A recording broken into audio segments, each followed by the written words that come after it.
Salamu alaiki, assalamu alaiki. Na sallama wai ko baki ji ni ba. Salamu alaiki, salamu alaiki. Taho taho gani kan da ki bar ni in bano. Taho taho mu je dan mu soyayya ni da ke.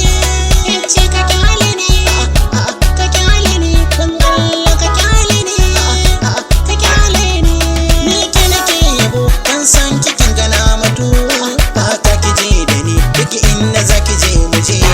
Kauna ni da ke ki aminta na himmatu. Ni ke dai na ba zuciya dan Allah zo mu je.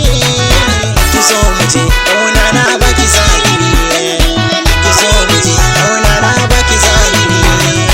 Ki zo mu je kauna na baki zahiri. Ki zo mu je kauna na baki zahiri. Na sallama maki soyayya ta babu wai. Ki dai ce na hango a mata duk su kai ki ba. Ke dai na ba zuciya ki zamo mani garkuwa. Kin ga ko tafiya nake nazarin ki nake yi gimbiya. Kin san ba rayuwar kifi in dai har ba ruwa. Ke ku kula da kyau kin gani na miko zuciya.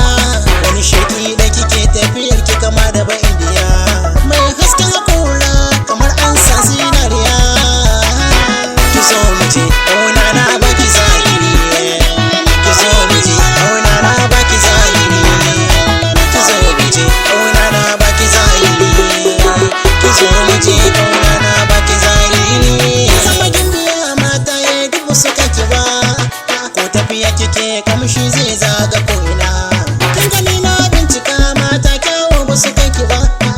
Kyakkyawa kike mai kyawun lafazi a gare ki na yi wasa. Ki zo mu je kauna na baki zahiri. Ki zo mu je kauna na baki zahiri. Ki zo mu je kauna na baki zahiri. Ki zo mu je kauna na baki zahiri. Na bincika ni ban ga mai kamar ki ba.